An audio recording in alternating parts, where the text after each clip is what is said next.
Brett, thank you for taking the time with us today. I wanted to actually just jump straight into it, which is that Launchhouse is often described as one of the big new community companies, one of the communities of the future. And why don't you talk a little bit about how you actually got it started and off the ground? What was it like in the early days? Because it's only been like a hot minute.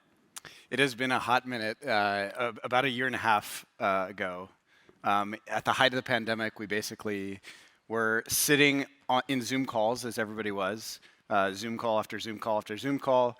We were all trying to start companies, as many people were. And it was just a little bit difficult. It was difficult to do the creative work. It was difficult to connect. A lot of people, we were feeling stifled being at home for like the nth month in a row. And my co-founder, Michael Hauk, had this stupid idea to rent a mansion in Tulum where COVID precautions were not a thing, and get 18 entrepreneurs. Totally safe. Yeah, totally safe.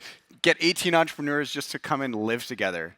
Nobody had met in person before. We'd all just met that summer online. And so we did. That's kind of what happened. So we all moved in together in the middle of the pandemic in Tulum. And long story short, it was amazing. It was a really enlightening experience. And what's interesting about it is it started off with a meme. So like on our way over, we had this idea like, let's pretend this is a TikTok house. The Hype House was blowing up. Everybody was trying to make it on TikTok. So we're like, let's just pretend this is a TikTok house. We're the only ones going outside of our homes in the middle of the pandemic, and we're living together. This is a reality show waiting to happen. Blast out a tweet, and you all know what happens when you blast out a silly tweet. Tech Twitter will pick it up, make it go viral. Right. And we kind of say that we like memed ourselves into existence. We got all these retweets, got all these people DMing us saying, oh my God, I want to come down. This is amazing. But one person actually said, hey, I am in talks with Netflix about a show that's very similar to this. You guys should make this into a reality show. So for a hot minute, we actually thought we were going to make a reality show. But the long story short is that like in those first two houses in Tulum, two really important things happened. Amazing companies were built. So those first two houses, obviously this has happened in every house since then, but like first two houses, founders raised from A16Z, Sequoia, YC, Village Global. A lot of the who's who in venture came out of those first two houses. Mind you, only like 38 people, 35 people, something like that. And also best friends came out of it. So a lot of those people still hang out today. Many of them live together today. So, what else could you ask for? Yeah. Success and fulfillment. Right. Yeah? And what was it about the group that you were trying to curate in that initial house, and how does it affect how you think about Launchhouse today? Yeah, so community is all about curation, but the irony is that those first two houses were not the most curated. It was really the stupidest people we could find who wanted to get on a plane to go to Tulum. But what's interesting is like, certain brands and products attract certain types of people, and probably what we found is that type of experience at that time period actually attracted these risk-taking startup founders. Right. Obviously, the product's changed a lot, but we still see that. Right. Well, I was going to say, it seems like, by going through tech Twitter, you automatically select for tech people. Yes. And then, in the middle of the pandemic, you're going to get very, let's call them open-minded people who have decided to live in this house together. Yeah. So, you kind of get a natural skew through that. And then, so you have this thing that's like half, potential reality TV show pitch, half, hacker house. How does that turn into a company? And crazy enough, like I ended up investing in this crazy idea. So now you know how crazy. Yeah. But yes, no. I mean, like what happened next after this Tulum house? Yeah. So obviously, like initially, we were not 100% sure if this was going to be a company or something else. But kind of what we stumbled upon was this idea. Again, this idea of like we were churning out like really amazing companies and really deep connections. And when we kind of like looked back on it and did some like reflection, it's not a new concept, and it's something that like is pretty familiar to probably all of us. You think about college, you think about the dorm experience, you think about these great universities and what they've created. You know, you could argue that the Bay Area is largely a product of Berkeley and Stanford being so close. And if you wanted to create a new type of Silicon Valley, which really a lot of people talked about the pandemic being this pivotal moment in the industry as a time where a new Silicon Valley was going to be born, you would need an institution and a college-like experience, like these dorm rooms or these hacker houses that we're creating, to kind of be the top of funnel for that. And so really kind of the TLDR is that we realized that we were building something closer to a university, Right. than a vacation home. Right. and I want to ask this question that is about, we went from all of us sort of, holed up in our bedrooms to all of a sudden, kind of roaring 20s, everyone's going out to conferences. I was saying to Brett, I've been to more conferences in the last 3 months than I have been in many years, of course. And then now all this discussion of, kind of metaverse and where all that's going to go. Talk a little bit about kind of this symbiosis between IRL and URL that you've been talking about, and why is having both important, and what does it mean to kind of bring together both of those? Yeah, I think the incorrect dichotomy that I see a lot of people make is that it's one or the other. Launch House is only IRL, or like IRL is better than URL. Like I can't do anything. I can't be in my apartment anymore. And some people are like, engineers in the audience probably are just like, I just don't want distractions. I just want to be at home. And the reality is they're good for different things. And I think that's where the industry is going to arrive after this kind of overcorrection. And I think what we're going to see is that IRL in person is amazing for two things: deep connections, which, by the way, extremely important for people in partnerships, people in executives doing fundraising, hiring. These are types of things that, like, yes, we did it online during the pandemic, but like you probably want to do these in person, forever. And by the way, if you're not going to do it in person, the other salesperson or partnerships person is going to, and then that means they're going to beat you, right? And so IRL is very important for that. It's also very important for creative work. Melding two minds. You could think of it like a data like latency, where when you're interacting over Discord or Slack, there's a lot of latency. Over Zoom, there is still some latency because you don't see body language. You can't just like get up and go somewhere with somebody. When you're in person, it's the lowest latency, and that's really important for creative work.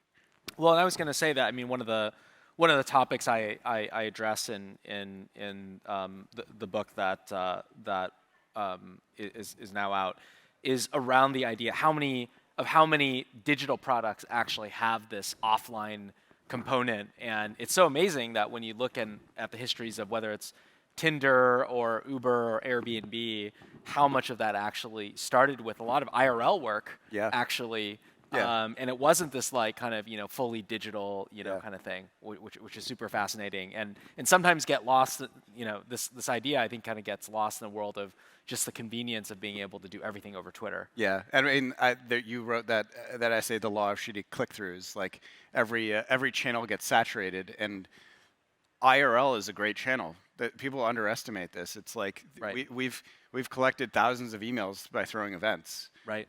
And by the way, these are like our perfect target audience because they've shown high intent to come to our events and things like that. So one of the things that I feel like is always a secret advantage of Launch House, at least as far as my Twitter timeline is concerned, is how many people share content and photos and videos and discussions about Launch House whenever they visit.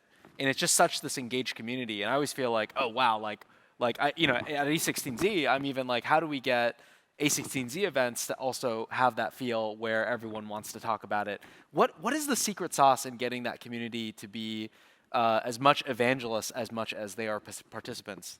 We pay all of them to do it. Just I think it's. I mean, if you reflect on the experience that they're sharing about, it makes a lot of sense. We put them in this giant mansion in Beverly Hills overlooking the entire city of LA, beautiful, picturesque, you know, a lot of, there's somebody in the house right now, it's their first experience of America. Right. First time in America, living in Beverly Hills, California, with a bunch of Web3 entrepreneurs. This is insane. This is like some mind-blowing stuff. And so I think there's like a lot of different kind of like, customer delight points that happen, which is like, number one, most people haven't lived in a giant mansion before in their lives. Number two, most people haven't been surrounded by that many cool people since college, right? You think about after you graduate college, there's somebody who was saying that like college is like the best years of our lives, and we spend a lot of our adulthood trying to recreate it because we're never surrounded by that many intelligent people. So I think it's just a lot of these are like really amazing, delightful moments stacked on top of each other that make people want to kind of share it out. Right. And I know Launch House these days, you started out with something that was maybe you recruit in the URL world, and then you have this experience in the IRL world in your Tulum house, and then subsequently now you've run a bunch of different cohorts, you've built and rebuilt a lot of different communities. Just talk a little bit about how you're organizing that, and also you've done your first couple kind of quote unquote metaverse kind of digital only cohorts. Like what have you learned from kind of building community in all of these different formats on what works and what doesn't work? Yeah, I think the number one thing is curation in small groups. So obviously there's this really exciting thing when you go to a concert and you're like, oh my God, everybody knows the lyrics to this song. This is my favorite song. I feel so bonded with everybody. But if you think about it, Coachella's this weekend, right? I think if you think about what's your experience at a Coachella, you're probably going around with your friends. That's probably what you're doing. You're in a small group, but you're still part of the Coachella community.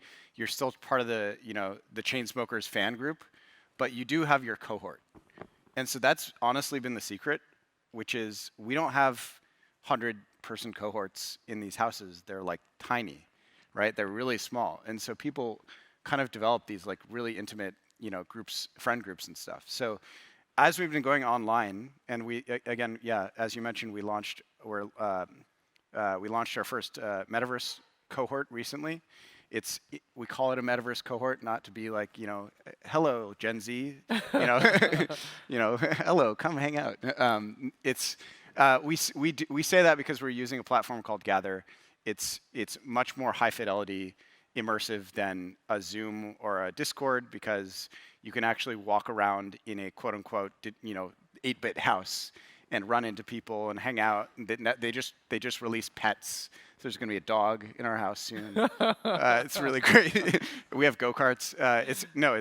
It's really crazy. But the point of you choosing that platform, the point of going that route was to focus on this idea of serendipity. Right. Because that's what digital platforms don't have.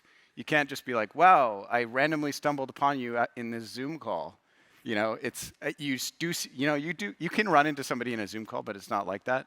But I think one of the important things that digital does unlock compared to IRL is accessibility. So folks are in different points in their lives, and we can't expect everybody to pick up and go live in a big group house and build companies for a month. And so really, for us to be able to tap into an audience to make the Launch House community more diverse and inclusive, going digital was like, a plan from day one. Right. Yeah. And do you think, so going digital is obviously the way to scale it, and I know something, Brett, you and I have debated over time has been, can you be, most products and most software products are digital only completely. Yeah. And when you have an IRL experience, it's often something completely ephemeral. It's like a conference event or something like that. And one of the big investments you've been making has been to have real physical touch points, like offices and these various houses. Yeah. Do you think you need both in order to get community to really work, or can you build the same quality of community and just be fully digital? Yeah, I think it has to do with, I would say in-person and IRL physical stuff is a hack for creating really deep connections in community. Again, like you can do that on Twitter. We actually teach a lot of the founders coming through the Launchhouse community about how to use Twitter for fundraising and different things like that.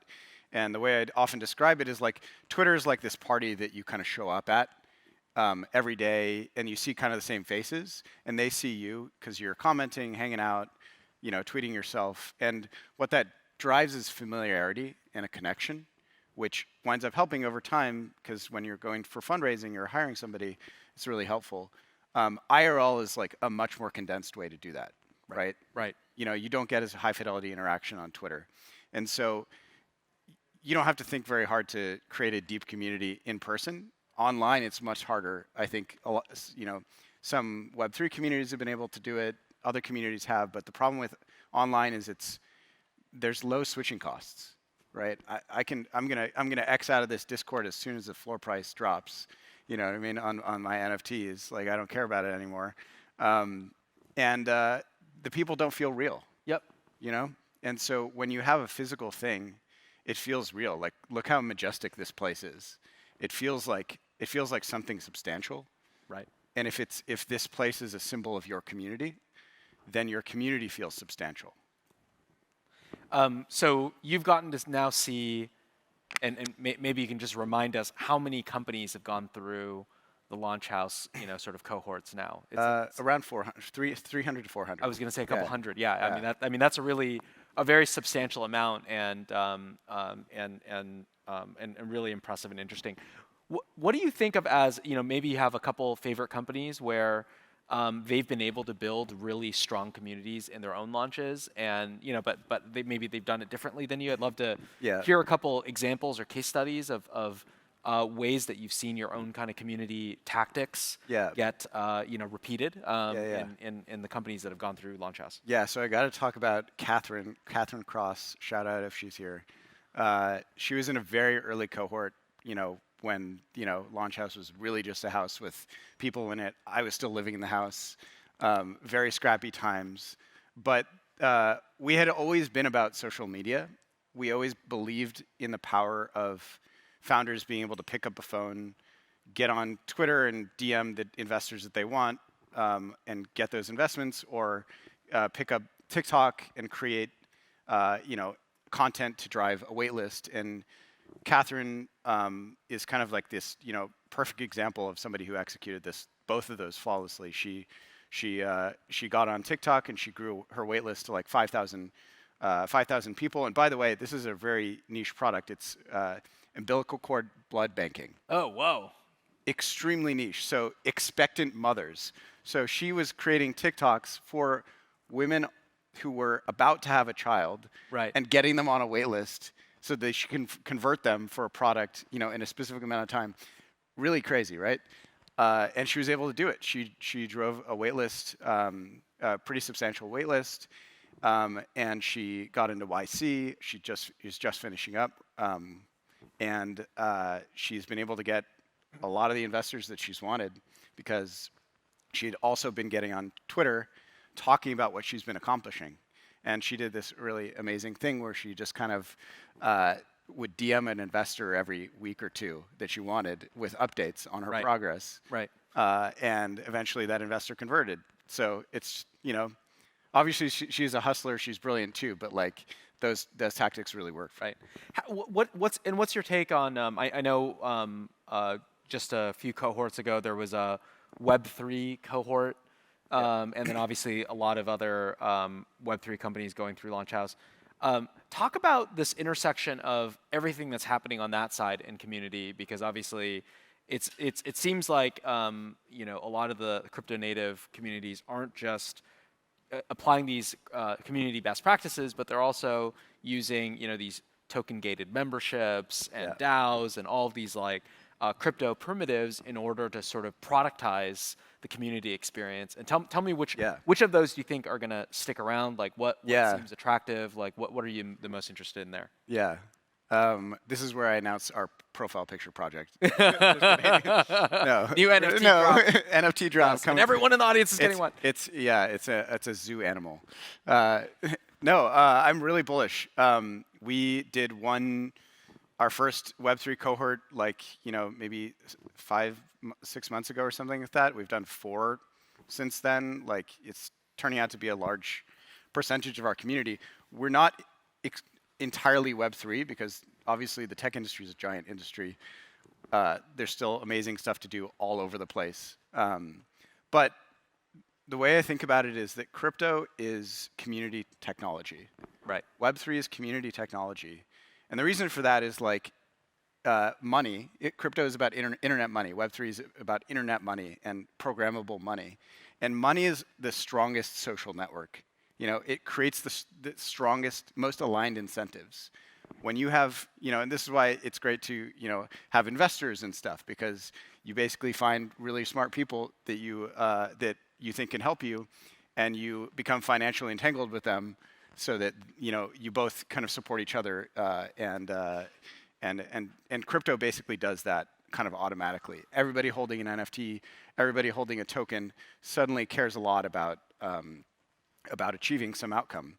And I think, you know, even from observation of the cohorts themselves, they're, you know, they're almost little like independent social experiments where like the cohorts that bought into coins together, doesn't matter if they won or lost money, they're much more connected than the ones who didn't. Right. So even on just kind of like fundamental first principles level, crypto is like amazing for that. So I do think NFTs are kind of a fundamental technology that will be used for a million things we can't fathom right now, and maybe everything. But we're really bullish on it, and we'll have some more stuff to talk about later. More to do. Amazing. Yeah. So talk about the investor side of things, and in particular, what's been compelling, you know, from an investor standpoint, for companies that you've seen? Like, why has it been that some of the companies that have gone through Launchhouse with strong communities have been, you know, why is that an appealing strategy to investors? Yeah, I mean, I think I would kind of like back up, and I think one really amazing thing about the Launchhouse experiment is that I've been able to kind of see, we've had like 300, 400 people come through the Launchhouse community. I was living in the house for the first 6, 7 months of that. And so that means I personally was able to kind of like see firsthand which types of founders succeeded more than others, and what types of behaviors those founders were like, they had. And it was really like, you know, the community piece was really important. But I think when I think about good community people, I think about good hosts at dinners. And I think of people who are always trying to introduce people. Sure. I think of people who are always interested in asking you how your day was, like what's, you know, they're kind of the social outgoing people. Yep. And you think about this from college as well. Like a lot of the folks who like didn't do as well in college, but were like, or in classes and stuff, but were like slightly more social than the others, wind up doing a little bit better.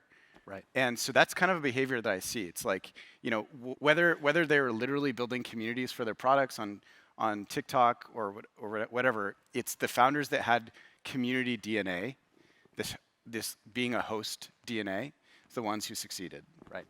Well, and I was going to say, you know, one of the things that drove me to get involved with Launchhouse has been, you know, all you have to do is, I'd encourage you, if you're ever in LA or there's now a New York program, to just go and hang out, because the experience is a really, really special experience. I mean, I remember going to one of the events that you invited me to, Brett, and the thing that it reminded me the most of was when I moved to the Bay Area in 2007, and being able to meet a lot of the folks that were, you know, going through Y Combinator, that were going through the Web 2.0 kind of community at the time, and just that special magic of a lot of people kind of in the same stage, the same you know, goals and motivations together at the same time, and it's just not something that you see often,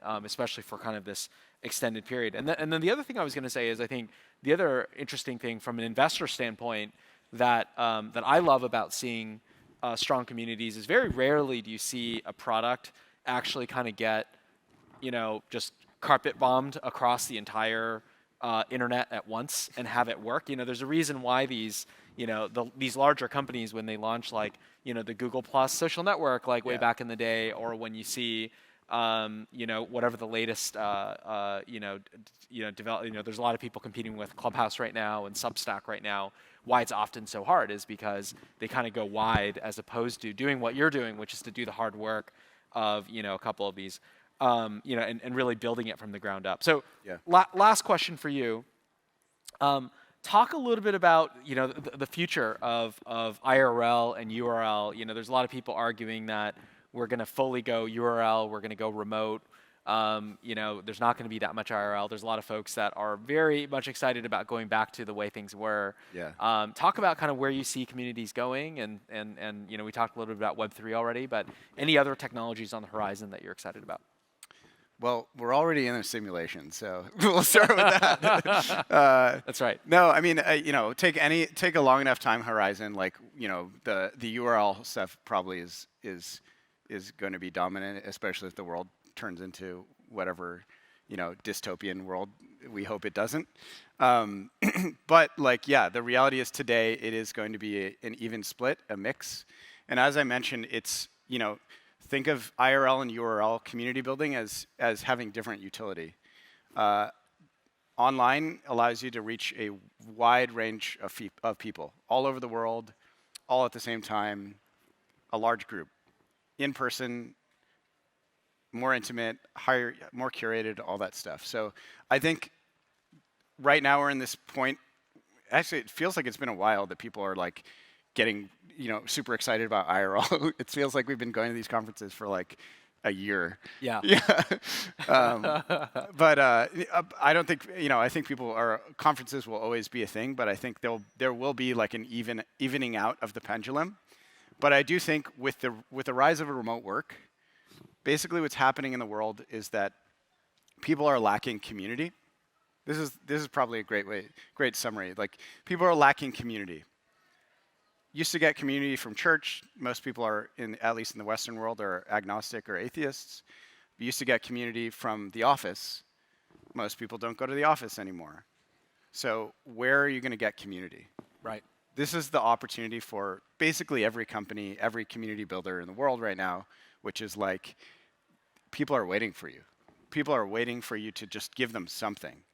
Throw any sort of event. Make sure it's aligned to like a shared struggle, common interests, common identity. The hard work's done for you. Like, it's the easiest product to have product market fit with. That's great. What a nice way to wrap the session. Brett, thank you again for spending time, and congrats on the early start with Launch House, and let's all give him a hand. Yes, thanks.